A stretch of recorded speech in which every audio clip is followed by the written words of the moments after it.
ক্ষেত খামারে কাজ করব, তাতে আমার ভালো। আমি ক্ষেত খামারে কাজ করতে চাই, আমি কৃষক হতে চাই, আমি কৃষক হতে চাই। আমি আপনাদেরকে অনেক কষ্ট দিয়েছি। গত ৬-৭ দিনে 85% উপরে শিক্ষার্থী উপস্থিত ছিল। নোয়াখালী নয়, গোটা বাংলাদেশে আমি চ্যালেঞ্জ দিয়ে বলছি, হাতে গোনা ২-১টা কলেজ ছাড়া এই এই উচ্চ মাধ্যমিকের শিক্ষার্থী, এমনকি অনার্স মাস্টার্স লেভেলের শিক্ষার্থীরা উপস্থিত থাকে না। আমাদের এই পরিমাণ ছাত্র, আমাদের এই শিক্ষকদের, যাদেরকে আমি কিভাবে আগামী দিনে ডাকবো যে এই কাজটি করেন, এইভাবে শ্রম দেন, তারা তো যেভাবে ইনসাল্ট হয়েছে, যেভাবে তারা লজ্জা পেয়েছে, যেভাবে তাদেরকে ঘৃণিত করছে, যেভাবে তাদের হুমকি দামকি হত্যা মানে নির্যাতনের মানে বিভিন্ন স্লোগানে তারা কথা বলে, তাদেরকে আমি কিভাবে ডাকবো?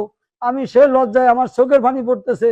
আমি সেই 2:30-3টা থেকে আমার শুধু কান্নায় আসে, কি কথা বলবো যে একটা দেশ এরকম হতে পারে।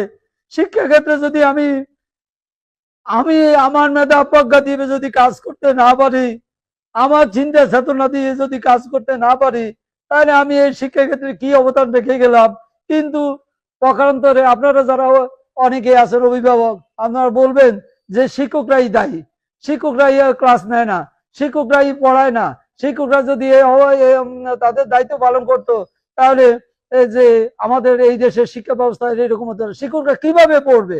এই নির্যাতন নিয়ে ঘরে গিয়ে সে একটা বই খুলে যে পড়বে, সে মানসিকতা তার কি থাকে? আজকের এই আচরণের জন্য আমি আমার সহকর্মীদের সাথে কথা দিচ্ছি, আপনারা যদি বলেন আমি এই প্রতিষ্ঠান থেকে চলে যাব, এই নির্লজ্জ জায়গায় থাকতে চাই না, চাকরি করার দরকার নাই, ক্ষেত খামারে কাজ করব, তাতে আমার ভালো। আমি ক্ষেত খামারে কাজ করতে চাই, আমি কৃষক হতে চাই, আমি কৃষক হতে চাই। আমি আপনাদেরকে অনেক কষ্ট দিয়েছি। সবাই ভালো থাকুন। আপনারা যারা কষ্ট করে এসেছেন, আপনাদেরকে অশেষ ধন্যবাদ। আপনারা সবসময় আমাদের পাশে আছেন। আমরা নোয়াখালী সরকারি কলেজ কৃতজ্ঞতার সাথে আপনাদেরকে মনে রাখছি, মনে রাখবো।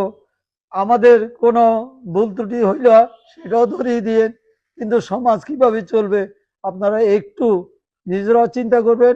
আমি দলের বিরুদ্ধে কোনো কথা নয়, কয়েকজন ছাত্র নেতা, এই মুষ্টিমেয় কয়েকজনের কারণে নোয়াখালী সরকারি কলেজের এই শিক্ষা কার্যক্রমটা ব্যাহত হচ্ছে।